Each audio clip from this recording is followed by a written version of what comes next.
राजस्थान कर्मचारी चयन बोर्ड जयपुर से राजस्थान कर्मचारी चयन बोर्ड का एक वैकेंसी निकला है जो राजस्थान का 4 ग्रेड का कहा जाता है, जिसे राजस्थान ग्रुप डी भी कहा जाता है, जिसे परिचारी होता है और बिहार में जैसे परिचारी ग्रुप डी का वैकेंसी निकलता है उसी तरीक़ा से राजस्थान में एक वैकेंसी निकला है 4th ग्रेड का, राजस्थान कर्मचारी चयन बोर्ड 4 ग्रेड का।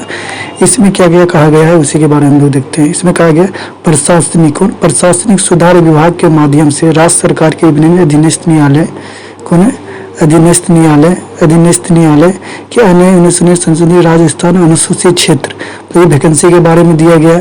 ये वैकेंसी कौन सा है देखिए, प्रशासनिक क्या है,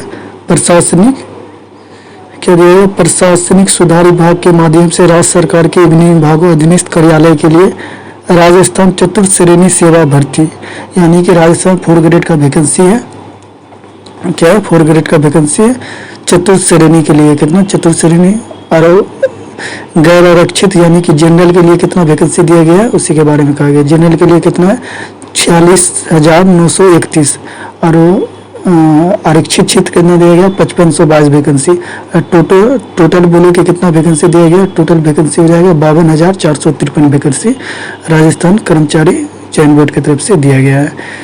इसमें क्वालिफिकेशन क्या होना चाहिए उसके बारे में देखते हैं। क्वालिफिकेशन मात्र 10th पास होना चाहिए। क्या होना चाहिए, मात्र 10th पास होना चाहिए। और आगे क्या दिया गया है, जो हम लोग के काम लायक है उसी को देखते हैं। इसका वेतन की बात करें तो वेतन क्या है, राज्य सरकार द्वारा देश 7वें वेतन के अनुसार चतुर्थ श्रेणी के कर्मचारी होते मैट्रिक्स लेवल 1 दे, यानी कि ये जो सैलरी मिलेगा आपको मैट्रिक 1 की मतलब लेवल 1 का मिलेगा, यानी कि आपको 18,000 और आपका फी लगा के मतलब कि 55% इसका ये मिलता है, तो 55% निकाला हुआ 18,000 का तो 9900 रुपया हो जाएगा। कुछ ट्रांसपोर्ट खर्चा 2500 से 3,000 होता है, कुछ आपका सरकारी जैसे छुट्टी हो गया, लेकिन उसमें सरकार चाहती है कि आप काम करो तो उसका अलग से आपका सैलरी मिलेगा 25 से 3,000। कुल मिला के जो आपका सैलरी हो जाएगा 35,000 हो जाएगा। कितना मिल जाएगा 35,000 हो जाएगा। रेलवे में आपको 50% दिया जाता है और राजस्थान में सिर्फ 55% दे दिया जाता है। ये आपका वेतन के बारे में हो गया। शैक्षणिक जो व्यक्ति पाठ्यक्रम के अंतिम वर्ष के कितना अंतिम वर्ष, इसमें बोला गया जो विद्यार्थी जो है कितना क्या है, जो विद्यार्थी यहाँ पे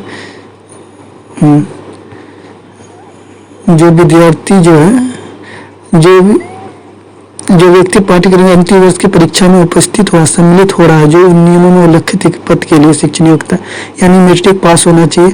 नोट, सभी भर्ती होते निर्धारित शिक्षण संस्था योग्यता अंतिम वर्ष में सम्मिलित होने वाले सम्मिलित हो रहे अभ्यर्थी आवेदन कर सकते हैं। यानी कोई भी जो मैट्रिक पास है या मैट्रिक इस बार दे रहे हैं अंतिम वर्ष है वो भी क्या कर सकते हैं, फॉर्म भर सकते हैं। आयु की बोले 1 जनवरी 2026 18 साल से लेकर 40 साल एज है, लेकिन 1 जनवरी 2026 को आपका 18 साल पूरी जाएगा तो आप वैकेंसी भर सकते हो। अभी का नहीं, 1 जनवरी 2026 से इसको काउंट कर लिया जाएगा।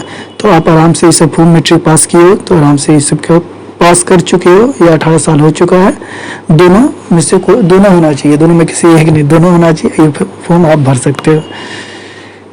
आयु सीमा में कुछ छूट दिया गया है, जैसे कि सामान्य वर्ग की महिला अभ्यर्थी के मामले में 5 वर्ष का छूट दिया गया है, अनुसूचित जाति की महिला के लिए 5 वर्ष का छूट दिया गया है, ये अलग अलग कैटेगरी का छूट दिया गया है। पेंशन के बारे में दिया, विवाह पंजीकरण, हाँ ये 15 नंबर जो नियुक्ति की अयोग्यता के बारे में ये बहुत इंपॉर्टेंट है। क्या है 19 नंबर का जो है बहुत ही इंपॉर्टेंट है। 19 नंबर में क्या किया गया है, किसी भी ऐसे पुरुष आवेदक की जिसकी एक से अधिक जीवित पत्नी हो चयनित किए जाने या नियुक्त के लिए पात्र नहीं माना जाएगा। यानी कि जो व्यक्ति जो है डबल शादी किया है अगर वो चयनित भी हो जाता है तो उसको इसमें नहीं लिया जाएगा। दूसरा नंबर किसी भी ऐसी महिला, क्या है किसी भी ऐसी महिला, इस लाइन को देखिए 2 नंबर, किसी भी ऐसी आवेदक, क्या किसी भी ऐसे महिला आवेदक की जिसने उस पुरुष से विवाह किया, यानी ऐसी महिला जिसकी पत्नी पहले से है और उस औरत क्या किया है, उस लड़की ने मतलब शादीशुदा मर्द से शादी किया है तो उसको भी क्या कर सकता है, वो भी इस फॉर्म की मतलब चयनित होने के बाद भी अयोग्य हो जाएगा। लेकिन इसमें कुछ छूट दिया गया है, अगर बोर्ड चाहेगा कि नहीं इसका जो है वैलिड रीजन है तो उसको जॉब दे सकता है, लेकिन ये पूरी तरीक़ा से बोर्ड पे डिपेंड करेगा। आगे क्या दिया गया, फोटो ही तो ऑनलाइन करने जाओगे तो वहाँ पे दिखाएगा क्या क्या करना है ऑनलाइन। आगे आगे हम लोग के लिए जो जरूरी है। इस सिलेबस के बारे में बात करें तो सिलेबस टोटल जो है 120 क्वेश्चन रहेगा। कितना होगा? 120 क्वेश्चन रहेगा। ऑब्जेक्टिव टाइप का रहेगा। नंबर ऑफ क्वेश्चन 120 रहेगा। ड्यूरेशन ऑफ पेपर 2 आवर्स, यानी कि टोटल जो क्वेश्चन पेपर रहेगा 2 घंटा का रहेगा। All question clear equal marks, यानी कि सब क्वेश्चन का जो है आपको बराबर मार्क्स दिया जाएगा। Negative marking 1/3 marks will be dedicated for which wrong answer, यानी कि आप जो है 3 गलती करोगे तो एक सही आंसर आपका काट लेगा। 1/3 आपका नेगेटिव मार्किंग है। The attendance of the paper will be date of secondary examination of board of secondary education Rajasthan, ये राजस्थान की तरफ से। तो इसमें सिलेबस में क्या क्या दिया गया है? सामान्य हिंदी, यानी कि हिंदी विषय जो है आपका 30 नंबर का रहेगा। सामान्य अंग्रेजी 15 नंबर का रहेगा। सामान्य ज्ञान जो है आपका 50 नंबर का रहेगा। क्या मतलब 50? सामान्य ज्ञान में कौन कौन सब्जेक्ट रहेगा? भूगोल जैसे 10 नंबर का रहेगा। इतिहास, कला एवं संस्कृति जो राजस्थान का है वो 10 नंबर का रहेगा। भारतीय संविधान एवं राजस्थान राज्य के विशेष संदर्भ में राजनीतिक एवं प्रशासनिक व्यवस्था, यानी कि संविधान पॉलिटिकल इसमें रहेगा आपका 10 नंबर का। सामान्य विज्ञान 5 नंबर का। समसामयिक घटना 10 नंबर का। बेसिक कंप्यूटर 5 नंबर का। सामान्य गणित यानी कि 25 नंबर का रहेगा। Total question of number 120 number का रहेगा। मैक्सिमम मार्क 200 नंबर का रहेगा। तो हिंदी में क्या क्या पूछा जाएगा? सिलेबस, हिंदी का सिलेबस का विस्तार से दिया गया। संज्ञा, सर्वनाम, क्रिया, विशेषण, तत्सम, तद्भव, देशज एवं विशेष शब्द संधि, इस प्रकार का हिंदी का टोटल टॉपिक दिया गया कि हिंदी में हमसे ये सब क्वेश्चन पूछेंगे।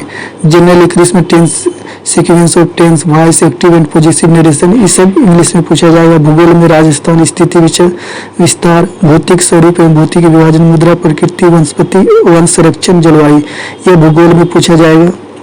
यानी ज्योग्राफी में राजस्थान का इतिहास, कला एवं संस्कृति, ऐतिहासिक घटनाएं, स्वतंत्र आंदोलन, एकीकरण, महत्वपूर्ण व्यक्ति, भाषा, साहित्य, संस्कृति में राजस्थान के बारे में दिया गया है। सामान्य विज्ञान, भौतिकी एवं रासायनिक परिवर्तन, धातु, अधातु एवं प्रमुख यौगिक प्रकाश का परिवर्तन, नियम, अनुवांशिक से संबंधित ये सब विज्ञान में रहेगा।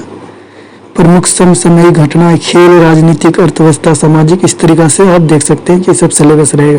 कंप्यूटर सिस्टम का अवलोकन, हार्डवेयर, डिवाइस, सॉफ्टवेयर, कंप्यूटर में पूछा जाएगा। गणित, महत्तम, LCM, SCF, औसत, एवरेज, लाभ, हानि, प्रॉफिट एंड लॉस, प्रतिशत, परसेंटेज, साधारण ब्याज, चक्रवृद्धि ब्याज, अनुपात, ये सब पूछा जाएगा मैथ में। टोटल मिला के आपको ये सब पूरा नॉर्मल है। मैट्रिक लेवल का जो भी वैकेंसी आप चाहते हो क्या कर सकते हो कि हम ये फॉर्म भरने के लायक है या मैट्रिक कर लिए और मेरा 18 साल पूरा गया है तो हम चाहते हैं कि राजस्थान में जॉब करना, तो आप ये फॉर्म को भर दो और इसके बाद बहुत अच्छा वैकेंसी है और आप आराम से क्या कर सकते हो, इसमें जॉब कर सकते हो।